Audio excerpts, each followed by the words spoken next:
সালটা ছিল 1996। আমি এক উদ্ভ্রান্ত লক্ষ্যভ্রষ্ট বেকার যুবক। একটা ছাত্রাবাসে থাকতাম, একসাথে প্রায় 50 জন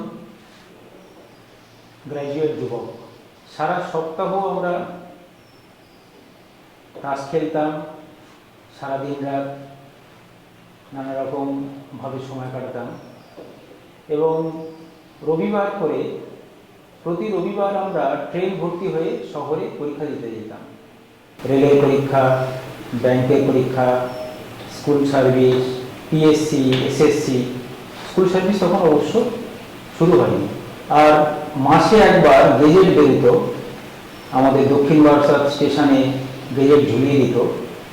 আমাদের মেসের সমস্ত ছেলেরা সবাই ফেল। প্রত্যেক মাসে একই চিত্র, সবাই ফেল। এইভাবে হতাশায় আমাদের সময় কাটত। প্রতিটি দিন, প্রতিটি মাস, বছর কেটে যেত। একদিন এক শীতের কুয়াশার ভোরে আবিষ্কার হলো আমাদের মেসের এক বন্ধু রেল লাইনে মাথা দিয়ে আত্মহত্যা করেছে। আমাদের মেসে নেমে আসলো এক বিশাল একটা দুশ্চিন্তা, হতাশা আমাদের ধীরে ধীরে গ্রাস করলো। আরো আমরা সবাই চিন্তাগ্রস্ত হয়ে পড়লাম। এই হতাশা, এই ডিপ্রেশন একদিন আমাদেরকে ধরে ফেলবে না তো? আমরা একদিন রেল লাইনে মাথা দিয়ে দেবো না তো? অথবা গলায় দড়ি বা বিষ খেতে যাবো না তো? কিন্তু কি হবে আমার সদ্যজাত সন্তানের ভবিষ্যৎ? এই নিয়ে ভীষণ চিন্তায় পড়লাম। এই সময়ে আমি উপায় খোঁজার চেষ্টা করছিলাম, কি করব। রামকৃষ্ণদেবের একটা বাণী আমার ভিতরে অসাঘাত করতে লাগলো, জন্মেছিস যখন দাগ রেখে যা। একবারই তো জন্মেছি, কেন বিষ খেতে যাবো? কেন রেল লাইনে মাথা দেবো? ভগবান দুটো হাত দিয়েছে, সুস্থ মস্তিষ্ক দিয়েছে, কেন আমি কাজ করে খাবো না? শ্রমিক মানুষ, কৃষক মানুষ, জেলে মানুষ, তারা কি সরকারি চাকরি করে? আমি একটা গ্র্যাজুয়েট হয়েছি সামান্য, কেন আমি সরকারি চাকরির জন্য দৌড়ঝাঁপ করবো? আমি তো নিজে কিছু করতে পারি। এই ভাবনা আমি মেসের আরো বন্ধুদের সঙ্গে শেয়ার করলাম। কেউ কেউ আমার সঙ্গে সহমত হলো, হ্যাঁ এটা করা যেতে পারে। রামকৃষ্ণ মিশনে যাতায়াত শুরু করলাম। তাদের থেকে নানা রকম ট্রেনিং নিলাম, পোলট্রি ট্রেনিং, ডেয়ারি ট্রেনিং, গোটারি, মাশরুম চাষ, নানা রকম ফিশারি। যখন ট্রেনিং নিই, ট্রেনার বলে তোমরা প্রপোজাল বানাবে, ব্যাংকে যাবে, বিডিও অফিসে যাবে, তোমরা টাকা পাবে, তাই দিয়ে তোমরা ব্যবসা শুরু করবে। কিন্তু বাস্তব বড় কঠিন। ব্যাংকে যখন যেতাম, ব্যাংক বলতো টাকা তো তোমাকে দেবো, কিন্তু গ্যারান্টি কি? কোনো মর্টগেজ দিতে পারবে? সেখানে আমরা হেরে যেতাম। কে মর্টগেজ দেবে? বাঙালি বাবা মা ছেলে মেয়ের ব্যবসার জন্য কি মর্টগেজ দেবে? এটা হতে পারে? একটা চাকরির জন্য জমি বিক্রি করে ঘুষ দিতে পারবে, কিন্তু ছেলের ব্যবসার জন্য জমি বিক্রি করে টাকা দেওয়ার সদিচ্ছে বাঙালি বাবা মার নিতান্ত কম। আমরাও পড়লাম সেই দুর্ভাগ্যে। আমার মনে আছে 2000 সালে 5,000 টাকা থাকলে একটা পোলট্রি ফার্ম বানাতে পারতাম। আমরা কমপক্ষে 3 থেকে 4 জন বন্ধু পোলট্রি ফার্ম করে আমাদের জীবন জীবিকা করতে পারতাম। সেইটুকু আমাদের সৌভাগ্য হয়নি। এমন সময় প্রতি রবিবার আনন্দবাজার কাগজে একটা ধারাবাহিক লেখা বেরোচ্ছিল। লক্ষ্মীকান্তপুর সুন্দরবনের একটা গ্রেটার সুন্দরবনের একটা গ্রাম। সেখানে একটা এনজিও, একটা ম্যাট্রিক পাস ছেলে এনজিও তৈরি করেছে। গরিব মানুষকে ছোট ছোট লোন দিচ্ছে, সেই লোন থেকে তারা রিক্সা ভ্যান কিনছে, তারা ইনকাম করছে, লোন শোধ করছে। প্রতিষ্ঠানে 101 জন স্টাফ, 5,000 কাস্টমার, 5 কোটি টাকা পোর্টফোলিও। কাগজে পড়তাম আর স্বপ্ন দেখতাম একজন মাধ্যমিক পাস ছেলে তিনি যদি এই কাণ্ড ঘটিয়ে ফেলতে পারে, এই বিরল একটা সৃষ্টি করতে পারে। আমি গ্র্যাজুয়েট, আমার বন্ধুরা গ্র্যাজুয়েট, আমরা নিশ্চয়ই করতে পারব। সেই হলো আমাদের যাত্রা শুরু। আমরা এই পেপারগুলো প্রতিদিন পড়তাম আর স্বপ্ন দেখতাম কিভাবে এটা করা সম্ভব। একদিন সেই প্রতিষ্ঠানে গেলাম, গিয়ে দেখলাম ঝাঁ চকচকে বিল্ডিং, সাদা সাদা জামা কাপড় পরে ছেলে মেয়েরা বেরোচ্ছে পিঠে ব্যাগ নিয়ে, গেটে দারোয়ান। আমরা তখন হতাশাগ্রস্ত, আমাদের আত্মবিশ্বাস তখন তলানিতে, সাহস হলো না গেট পেরিয়ে সেই কোম্পানির সিইও কিংবা সেক্রেটারির কাছে পৌঁছতে। গেটের বাইরে থেকে ভয় পেয়ে চলে আসলাম। কিন্তু স্বপ্ন সেটা যে বুনেছি মনের মধ্যে, তার জন্যে আমরা চর্চা করতে শুরু করলাম কিভাবে করা সম্ভব। মাথায় আসলো দুর্ভাগা মানুষদের সহযোগিতা করতে, তাদের এগিয়ে দিতে দুর্ভাগা মানুষরাই এগিয়ে আসে। অর্থাৎ গরিব মানুষ পারে গরিব মানুষকে দাঁড় করাতে। 2003 সালের 1 ডিসেম্বর আমরা কয়েকজন বন্ধু বান্ধবী মিলে তৈরি করলাম আমাদের এই প্রতিষ্ঠান ডিসিবিএস। গ্রামের মানুষ, এলাকার মানুষ, প্রতিবেশীদের কাছে আমরা গেলাম, তোমরা 10 টাকা করে যদি আমাদের দাও পার ডে, আমরা কালেকশন করব, আর 3 মাসে যে টাকা জমবে তার ডবল টাকা আমরা লোন দেব। অর্থাৎ 3 মাসে যদি 1000 টাকা জমে, আমরা 2000 টাকা লোন দেব। এই শর্তে ছোট ছোট দোকানদার, সবজি বিক্রেতা, মাছ বিক্রেতা, ছোট গ্রসারি শপ, স্টেশনারি দোকানদার, তারা রাজি হলো এবং 1 ডিসেম্বর 2003 আমরা শুরু করলাম আমাদের যাত্রা।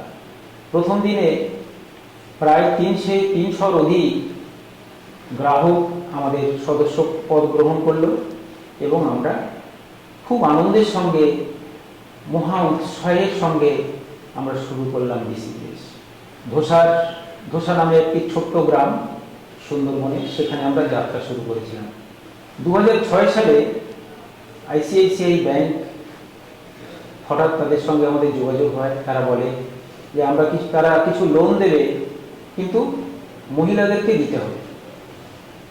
তখন মহিলাদের সঙ্গে লোন দেওয়া এটা আমাদের অভ্যাস ছিল না, আমাদের ধারণাই ছিল না যে মহিলাদেরকে লোন দেওয়া যায়। প্রথম যেদিন লোন দিতে গেলাম, গ্রামের মানুষরা বললো তোমাদের তো খুব ধান্দা খারাপ। তখন আমাদের বয়স কম, ছোট ছোট বয়স আমাদের, তোমরা মেয়েদের লোন দেবে? আমরা বাড়ির কর্তা, তোমরা দেবে মেয়েদের লোন? তোমাদের ধান্দা খারাপ হবে, আমরা এই লোন নেবো না। কিন্তু আমরা নাছোড়বান্দা, আমাদের তো লোন দিতেই হবে। আইসিআইসিআই ব্যাংক লোন স্যাংশন করেছে, মহিলাদেরকে লোন দিতে হবে। শেষে পুরুষ মানুষদের যখন রাজি করাতে বললাম একটা শর্তে, যে মহিলারা আসবে কিন্তু আমরা বসে থাকবো সামনে আর মেয়েরা বসে থাকবে পেছনে, রাজি হলাম আমরা। বড় বড় বোরখা পরে, ঘোমটা ঢাকা দিয়ে মেয়েরা আসতো, তাদের মুখ দেখতে পেতাম না আমরা। 2006 সাল সেটা। এইভাবে আমাদের মাইক্রো লোনের যাত্রা শুরু হলো। আমরা সুন্দর করছিলাম ধীরে ধীরে, একে একে আমরা আরও কিছু লেন্ডারকে অ্যাড করতে পেরেছিলাম, স্টেট ব্যাংক, বঙ্গীয় গ্রামীণ বিকাশ ব্যাংক। তারপর দুর্ভাগ্যের পরিহাস, 2010 সালে অন্ধ্রপ্রদেশ ক্রাইসিস শুরু হয়ে গেল। সে তো আজকের ইতিহাস। ব্যাংক টাকা দেওয়া বন্ধ করে দিল, এদিকে পাবলিক সেভিংসও আমরা বন্ধ করে দিয়েছিলাম ব্যাংকের শর্তে। ফলে আমাদের ধীরে ধীরে ভান্ডার শুকিয়ে আসতে শুরু করলো, শেষ হয়ে যেতে শুরু করলো। কাস্টমাররা টাকা পাচ্ছে না, তাই তারা টাকা দিচ্ছে না। ব্যাংকের লোন শোধ করতে হবে, কালেকশন করে ব্যাংকের লোন শোধ করতে হবে। কাস্টমাররা নতুন লোন না পেলে পুরনো লোন কালেকশন দিচ্ছে না, আবার ব্যাংকে লোন পরিশোধ করতে হবে। আমরা পড়ে গেলাম উভয় সংকটে, কাস্টমার ছাড়ে না আর ব্যাংকও ছাড়ে না। একটা সময় এমন আসলো, কাস্টমাররা যখন লোন পেত না, আমাদের লোন অফিসারকে তারা বেঁধে রাখলো বাড়িতে, লোন না দিলে তাদেরকে ছাড়বে না। কিছু কিছু সময়ে খবর আসলো লোন অফিসারকে ঠেলে জলে ফেলে দিচ্ছে গ্রামের লোক। তোরা টাকা দিতে পারিস না, তাহলে কেন আসিস গ্রামে? একটা সময় এইরকম শুরু হলো আমাদের দুঃসময়। ছোট ছোট মাইক্রোফিন্যান্স কোম্পানি যারা আমাদের সহযাত্রী ছিল, বন্ধু স্থানীয় ছিল, একে একে তাদের ঝাঁপ ফেলা বন্ধ হয়ে গেল। তারা ঝাঁপ ফেলে দিল, বন্ধ করে দিল ব্যবসা। কিন্তু আমাদের স্বপ্ন ছিল আমাদের স্বনির্ভর হতে হবে। গরিব মানুষ, কৃষক মানুষ, ব্রাত্যজন যারা, তাদেরকে আমাদের স্বনির্ভর করতে হবে, তাদের সহযোগিতা করতে হবে। আমরা হাল ছাড়ার পাত্র নই, আমরা হাল ছাড়ব না। কিন্তু কাজ তো নেই, ব্যাংক টাকা দেয় না, কাস্টমারও টাকা দেয় না। আমরা করি কি? অজুহাত হিসেবে আমরা শুরু করলাম সোলার লাইট বিক্রি। টাকা তো দিতে পারছি না, টাকার পরিবর্তে কিছু একটা প্রোডাক্ট দেওয়া শুরু করলাম। সেটা 2012 সাল। লোনের পরিবর্তে সোলার ল্যাম্প। কিছু তো একটা কাজ করতে হবে।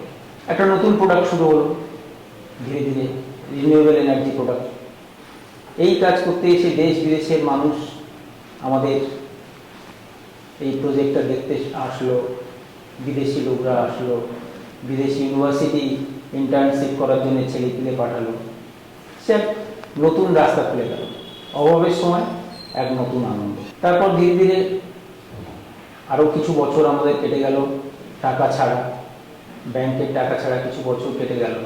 এই সময়ে কিছু ব্যাংক, সিডবির মতো কিছু ব্যাংক, তারা আমাদের পরামর্শ দিল যে তোমরা সুন্দরবনের গ্রামে যদি থাকো, তোমরা কখনোই বড় হতে পারবে না, কোনো লেন্ডার তোমাদের টাকা দেবে না, তোমরা শহরে অফিস করো। শুরু হলো আমাদের নতুন যাত্রা। 2016 সালে ডিসিবিএস এর ধূসার অফিস আমরা নিয়ে আসলাম সল্টলেক। সল্টলেকে আসার পর আমাদের ধীরে ধীরে একটু একটু করে গ্রোথ হতে শুরু করলো। তারপর শুরু হলো জিএসটি, তারপরে ডিমনিটাইজেশন, আর তারপরের ইতিহাস তো করোনা জগৎ বিদিত। সবাইকে নিঃশেষ করে দিয়ে গিয়েছে, মাইক্রোফিন্যান্স সেক্টরকেও। কিন্তু এই করোনা একটা নতুন দিগন্ত খুলে দিয়েছে। করোনার পর মাইক্রোফিন্যান্স সেক্টর ধীরে ধীরে পেপারলেস হতে শুরু করলো। Loan disbursement online, loan collection online, loan application online, attendance online, everything ধীরে ধীরে অনলাইন হতে থাকলো। ব্যাংকের ঋণ দেওয়ার ধরনটাও বদলে গেল।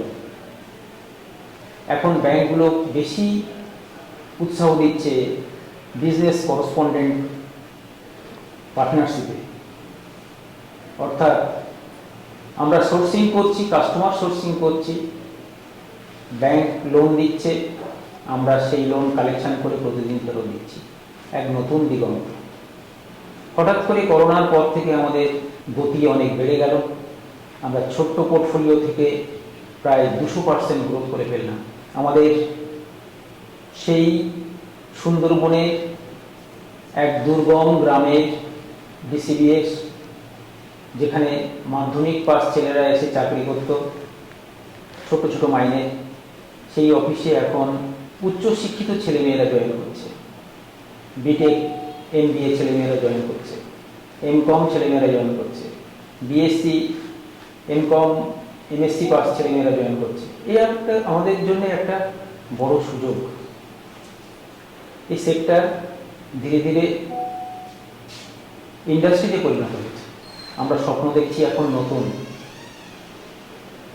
প্রতিবেশী যত রাজ্য আছে, বিহার, ঝাড়খণ্ড, উড়িষ্যা, নর্থ ইস্ট, আসাম, ত্রিপুরা, মণিপুর, মেঘালয়, সমস্ত স্টেটে আমরা আমাদের বিজনেস ছড়িয়ে দেওয়ার জন্য আমরা পরিকল্পনা করছি। নতুন ছেলেরা এসছে নতুন উৎসাহ নিয়ে। আগামী 3 বছরের মধ্যে আমাদের প্রতিষ্ঠান স্বপ্ন দেখছে 1000 এমপ্লয়মেন্ট তৈরি করা, 1000 crore পোর্টফোলিও তৈরি করা। সবার সহযোগিতা, স্টাফদের সহযোগিতা, তাদের কর্ম উদ্দীপনা, তাদের উৎসাহ আমাদের এই স্বপ্নকে সাকার করবে আশা করি। Thank you.